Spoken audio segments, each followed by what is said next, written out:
What's up, guys? Dean Roth. Starting out here Friday. It is Veterans Day at about 4 o'clock, November 10th. I've been doing the homeless hookup now for a few years, and we've been doing great with donations. Lately, donations have slowed up. So, in an effort to raise awareness, I'm going to be hitting the streets for the next 3 days. I'm going to be staying out here till Sunday. Just kind of letting you guys know what it's like to be homeless and maybe shed some light. A lot of people living in the streets don't want their face shown, so I'm going to let my face be shown and show you guys what it means to have to go stand in line for the shelter, to stand in line for food, to be hungry, right? If I do have to ask for some change or some money, whatever I get extra is going to be going towards the nonprofit, and I'm going to make sure that I let the people know that as I panhandle if that needs to be the case. However, for tonight, there are no beds available at any of the shelters, which is a common fact for a lot of the homeless. They get there and the beds fill up. This is the first snowy night of the year, so as anticipated, the beds are full. So I'm going to have to be finding a place to stay that's warm on the streets. It's more than just being homeless, it's survival at this point. That's why your donations are so imperative. I'm here right now, and I again will be out here till Sunday. Thanks so much, everybody that's helped out. Your donations are what keeps this going. I can't thank you enough. All right, guys. We'll see you throughout the next few days. The camera people, I got one guy coming with me to document this. He's not, here to help provide meals or money or anything like that. He's meeting me out here every few hours to check up and do an interview or follow, and I'll be on my own the rest of the time. So again, we're just helping spread awareness. All right, guys, thanks so much.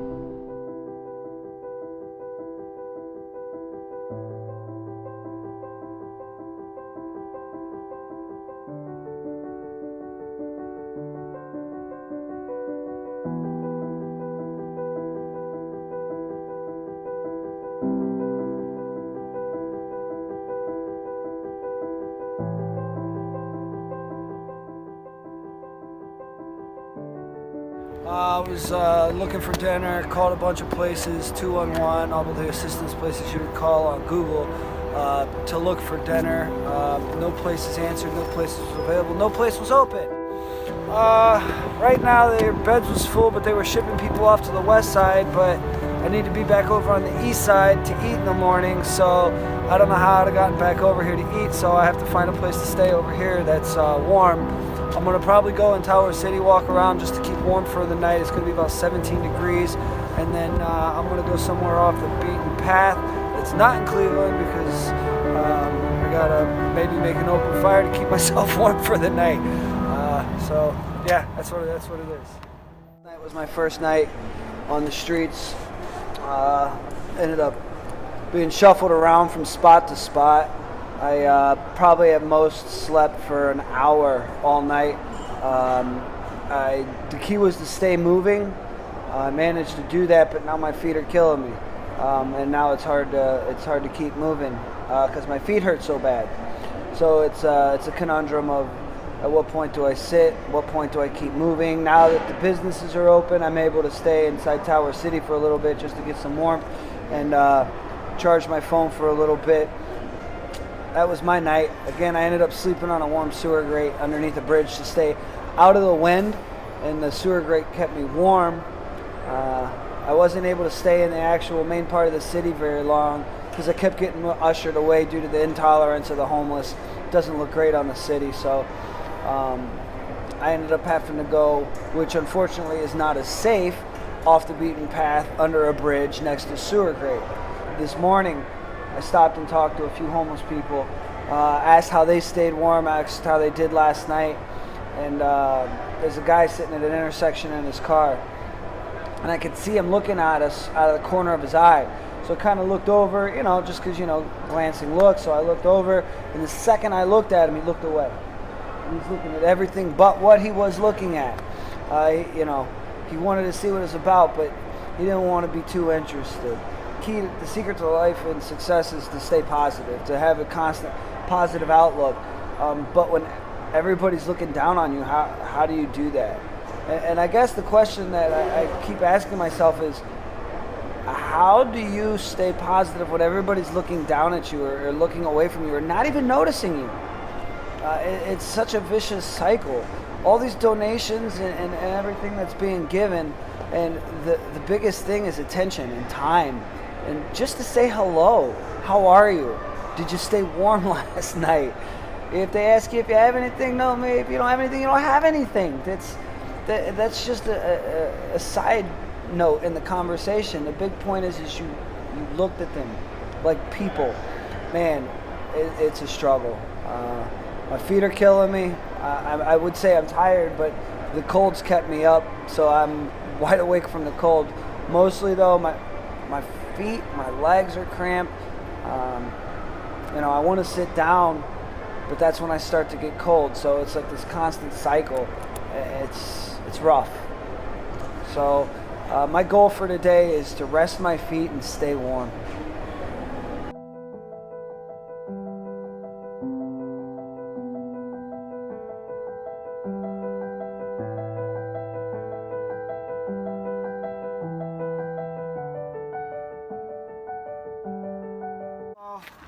I woke up this morning, I was sleeping over there underneath the bridge on that Surrey. Like I said, I walked over to Tower City to get my phone a charge, maybe get myself warm. And Thomas here, he says the Starbucks is super generous and they gave him muffins and stuff whenever they throw them out. He offered me all sorts of things. This man, he ain't got much himself, but here he is offering me stuff. But yeah, I met him at 8:30 this morning, and in that time he's offered me a muffin, a coffee, a pizza, and a half a cheeseburger. So yeah, to think that it's just gimme is ridiculous. These people are out here. What'd you say to that girl? We look out for each other, right? Is that what you said? Her name is Michelle. My name is Thomas Stephen Samosi. Yeah. And you said Michelle. I watch out for Michelle and her presence. It keeps me safe as well. We watch out for each other. We're homeless individuals. Yeah. Yeah, the thing I do want to say is my friend here, Dean. Very good friend of mine all of a sudden. And I've been homeless for almost 20 years. I'm accustomed to it and so forth. People have helped me out, and I have always been a giving person. My feet are killing me, Thomas. I'm trying. My feet this morning, I thought I had frostbite. And guess what? Once you get up and you start moving, you start feeling better. Doesn't your feet hurt from moving so much? But the thing, and this is how I'm going to answer his question, is when you're lying asleep and it went down to 15 degrees last night, I woke up within not only an hour and a half, quicker than that. When your body is at rest, your spirit is still working, and your body is resting. So when you wake up, all of a sudden you're hurting. You get up, you keep moving. Once your adrenaline starts pumping, your incentive keeps going, your attitude is confident and positive. Remember, positive, confident. How do you stay positive when people are constantly? My thing is, like, I've already noticed, I've been out here for fucking a day, and people just don't even look at me. They're walking right past me. How do you stay confident? How do you stay positive when people, like, literally, and I know you see it, they don't look at you positive? It's a real simple answer. Oh, I can't wait to hear it. I believe in Jesus. Okay. All right. So spirituality helps the confidence up a bit, too. In the law of the land is only the strong survive. You stay up, hey, I'm tired, but I have to stay up. If I keep resting, my body is resting. When I wake up, I don't feel so good. So once I get out of the cold and I start moving around and my mind starts waking up, all of a sudden I can handle the cold. So in other words, what I'm going to tell you, and I'm not a weathercaster, is it could be 15 degrees like it was last night. If I sleep longer than I need to sleep, it goes from 15 degrees to 10 degrees below zero. Because your body is resting, not blood pumping. Exactly, and you can hear it from Dane. Thank you so much. But once you wake up and you start moving around, and confident. Don't forget. Confidence. You don't have to have Stay a shot positive. of beer. You can drink a cup of coffee. It'll get your mood started. And all of a sudden, it's still 15 degrees. It was 25 degrees for me. All right, man. Thank you so much. Seriously.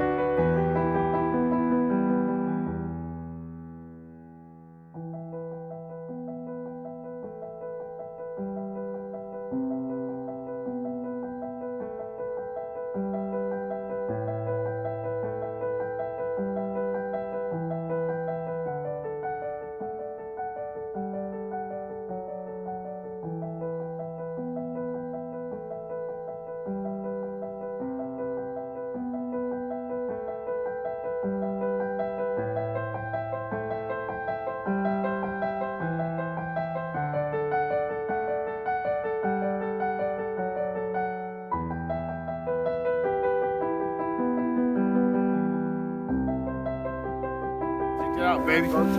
This is how people live, man. That's how we Get do on it. up in there. This is how really the world is. This is the way you can end up. You can go from having everything to nothing. Nothing. You know? All this stuff you see here is not stolen or anything like that. It's just from us taking our time, scrapping metal. Right. This stuff is what everybody throws out. You know? Wasteful. People are very wasteful. You know? And it shouldn't be that way. Right. You know, perfectly good table and, you know, 2 chairs. I'm gonna let you know, hey, I'm 46 years old. He's what are you? 57? He's 57 years old. We never asked to be here. I'm telling you, just appreciate what you have. If you have it good, keep going forward. Don't go backward. Try not to. But I tell you what, you can be backward real fast. Instant. Today you can be rich, tomorrow you'll be broke. And it will not be good. You will not like the feeling. So stay on the straight path, you know? I love you, man. I love you. I did a lot of good things right in my life, you know, but sometimes wrong decisions will make you go into the gutter, man. Thank you, Mama. Hello from the gutter.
I would like to show you my shrine room.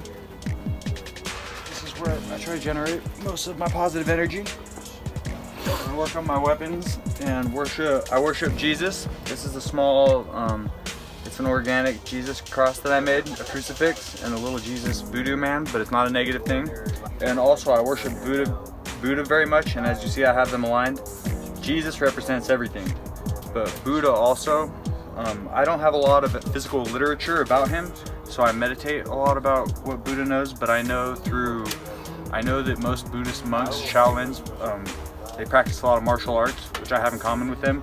And even Jesus, I had a spiritual awakening last year. I'm a born again Christian. Jesus helped me to realize how to become more in tune with positive vibes and love and energy, like Jesus himself, and taught me how to dance and taught me how to meditate.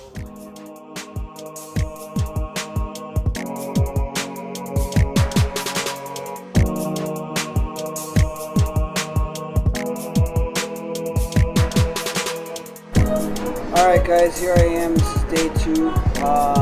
It's been a long day. I've had one meal. It was an amazing meal. It was a Thanksgiving meal they give out every second Saturday of the month. I ate that, and then I was privy to see Cleveland's new tent city off the beaten path. From what I understand, not a lot of people go there or are able to see that, mainly because they homeless like their anonymity. They prefer to not be filmed. But I made friends with a couple of them, Digger, Colt, Chris, all great guys, a little eccentric in their own right, but rightfully so. They showed me their houses, their dwellings, and how they lived, and that was a mind-blowing eye-opener. So my feet are still killing me. What's crazy is, above all else, like the cold, the being hungry, it's the walking all the time to stay warm or getting shuffled from one spot to the next, trying to just keep moving. I'm astounded at the way people, it's almost like they've adapted their bodies to being like this, to constantly being on the move, constantly being in the elements. It's like, I'm trained, I'm an athlete. Like, I run, I fight, I kickboxing, and my feet are fried like I've never trained a day in my life, and I've just been walking. So yeah, it's again a huge eye-opener. The biggest things people have been asking for, though, I notice: socks, hand warmers, blankets, and change for cigarettes. So I'm going to probably change the direction of the wish list on the homeless hookup page a little bit, just based on the little bit of research that I've got today. So I know some of the stuff that we recorded was a little sensitive for some ears, but it's the reality, it's the truth, it's raw, it's real, and it's how they're living out here, man. It's not the prettiest thing, but it's survival. This is my last night on the streets. I'm going to probably make a fire to stay warm. Hopefully it's going to be a little warmer than it was last night. I think last night it got down to like 15 or 20 degrees. Fingers crossed, who knows.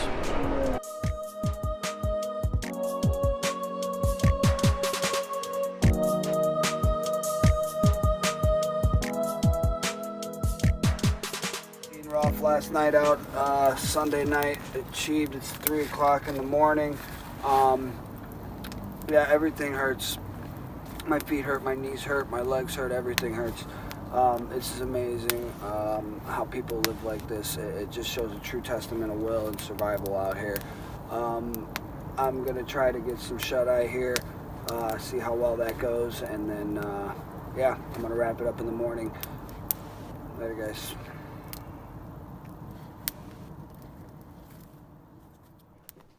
Alright, what's up, guys?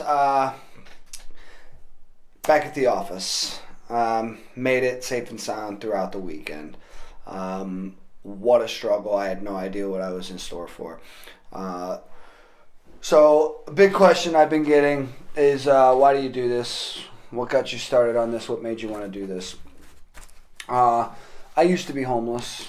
I was homeless for like a year. A little longer. My dad, my biological father, he passed away in 2004, I think, and he died homeless. He did the Leaving Las Vegas thing. If you've ever seen the movie, it's Nicolas Cage. He gets cirrhosis of the liver, he sells everything he has, and he goes to Vegas and he drinks himself to death. My dad did the same thing. When he died, he was homeless. He was a John Doe. They had to identify him through dental records. So the homeless is a huge thing that impacts me, and it affects me. So I gravitate towards that. That's the why. I don't ever want anybody to feel the desperation that I felt. But here's the thing. When I was homeless in Sugar Falls, Solon, Bainbridge. I had friends that would let me sleep in their tool sheds, we'd do bonfires, and I'd stay out by the fire until their parents went to work in the morning. And then I'd sleep on the couch in a house. So when I went out into the streets this weekend, it was a different kind of homeless. Being homeless in the city without anybody looking out for you except for other homeless people is another monster. Even if you have a car to sleep in, it's not the same as to what these people are going through.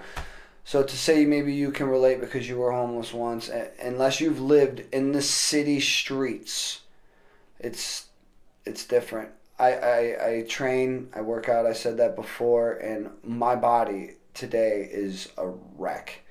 My feet, my knees, my thighs, I can feel it in my chest, my lungs hurt, being out in the cold. My immune system's crashed. My goal was to make it till Sunday morning. I made it, but I didn't get through the night. It was 3 a.m. when I called it quits, 3:15 to be exact. I called the backup man, Dan, and he came to save me, pulled me out of the project.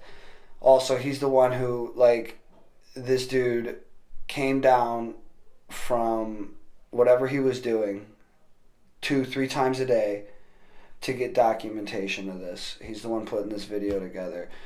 He's the one behind the camera. So big ups to him for that. He really inconvenienced himself and sacrificed his schedule to come and make that happen. So big applause to him for that. There was a few things that I didn't put on live camera that and weren't documented because of the simple fact that they were a little bit touchy subjects, and I didn't want to put this kind of stuff on camera. It wasn't really viewer friendly. And then I hate to say that. I know I wanted to make a raw experience and I wanted to make it as real as possible, but the mental disorders that are out there, these people, borderline schizophrenia, full-blown schizophrenia, personality disorders, extreme bipolar, they're lost. They're lost. And one of the big things that got me is people were saying, why don't you call this helpline? Why don't you call 211? Well, this place offers this service. Why don't you go there? Why don't you do this? I Googled this stuff. I called. I even had Dan, the guy with the camera, he was helping me call to find places for dinner, for places to sleep. Very little assistance. Very little assistance. When I finally went to 2100, the shelter, here's the thing with that. They have the homeless shelter in Cleveland, and everybody thinks they got a homeless shelter. They should just go there. This homeless shelter, okay, I really want to talk about this. When I went in there, I had to wait 45 minutes to be processed. What that means is, and this was just to eat, this wasn't to sleep. I had to get my fingerprints done. I had to be searched completely. I had to give all my information up. I felt a bit violated and humiliated. And I know they do too. They're people. And now the people that were there, they're not volunteers, they're paid. The place was filthy. I mean, it's a homeless shelter, I get that, but just trash sitting out right on the floor. And these people are not volunteers, they're paid. I'm not trying to bash it too much, but something needs to be done. The food, I guess for lack of a better term, whenever I think it looks like somebody just blew a snot rocket on the tray and called it a meal. It was the sodium content in it, I could taste the salt. Like you wouldn't believe, and I didn't add any myself.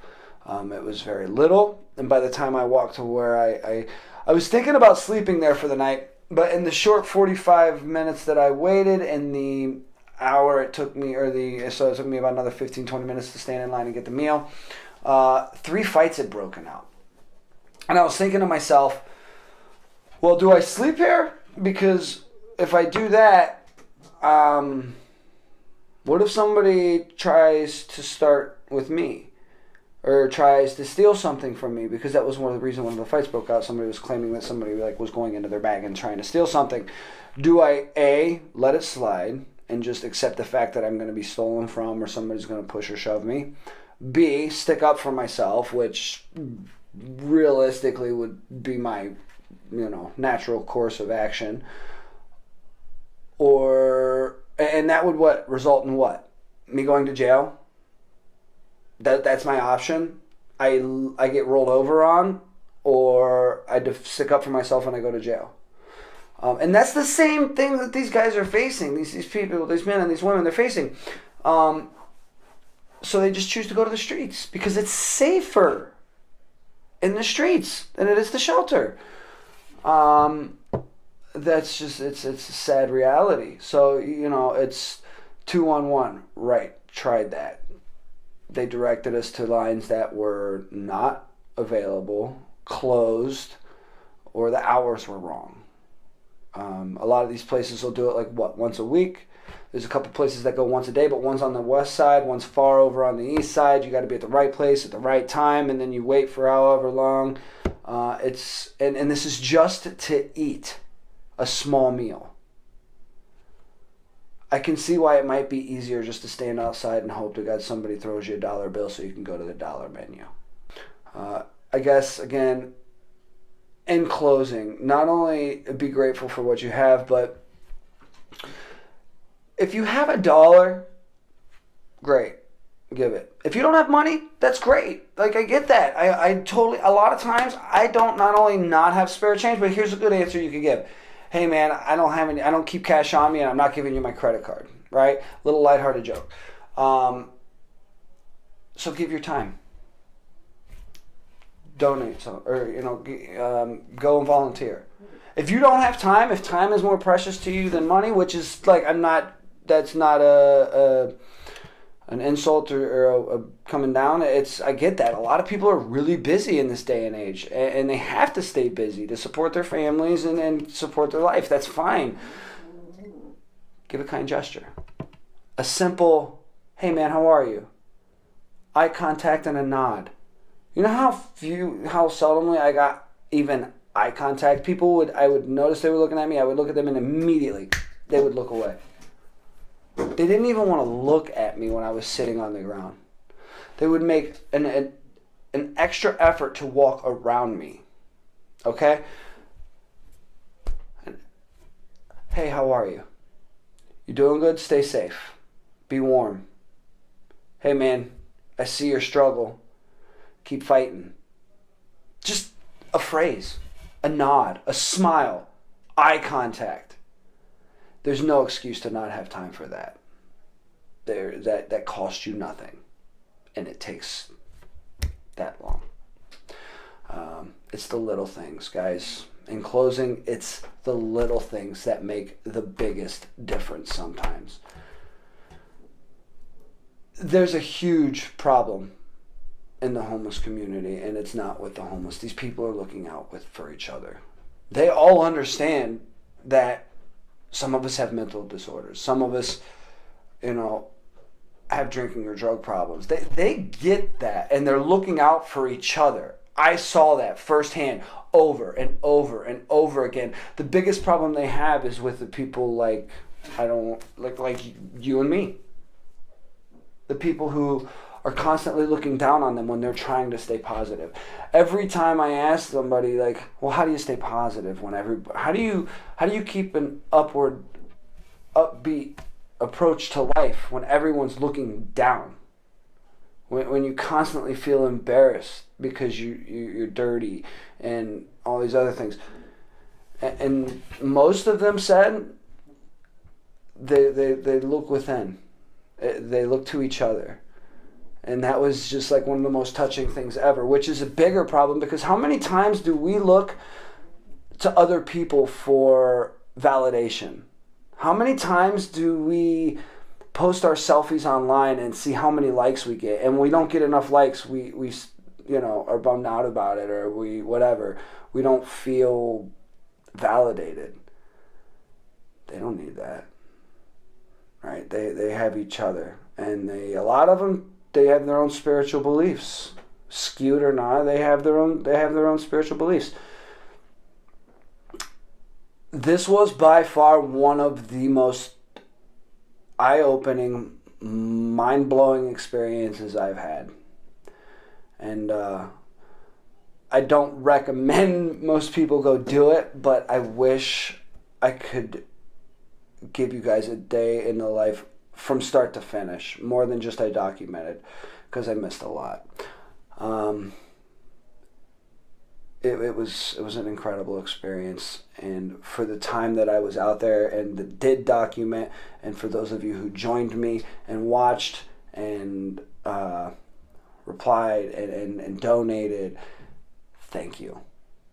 From not just me, but the homeless community as well. Because I was telling them, the people that were out there on the streets, and this is how I got a lot of the video footage of them, because the news crews, I talked to the news crews, and they're like, well, yeah, I said, you guys are always posting stuff, and I see, you guys doing stuff on the homeless, but it's usually kind of depressing. There's nothing really upbeat that shows the side of the homeless community that makes them human.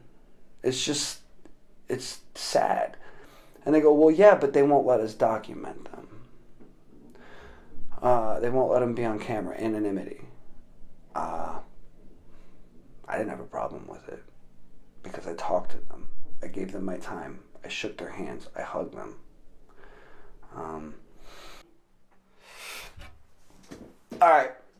I've already did my in closing. The little things that matter. Just saying hi. Showing you care. With that, we're going to go ahead and, guys, I got to get a few quick plugs in. We're starting a toy drive now. Toy drive. There is a place in Cleveland that doesn't get toy donations, and it's for families, and that's where we're giving to. Last year, we raised 250 brand new toys, $25 or more. I put together an Amazon wish list for the kids. It's all toys, boys and girls of all ages. You can order off of that, and the toys will get mailed directly to my house, and that'll be the toy drive. Also, we're doing a wonderful lady named Beth Minadio put this together. What this is an ugly sweater 5K 1 mile fun run walk. It's Saturday, December 7th at 8 a.m. at Frowing Meadows Park and Shelter. The location is 16780 Savage Road in Chagrin Falls. The check-ins begin at 7:30. The run/walk begins at 8. Please wear your best ugly Christmas sweater. The race day donation is only $10, and it goes towards the homeless hookup. We're also going to be accepting toys. If you want to just bring a toy, cash donations will be $10. Toy donations $20.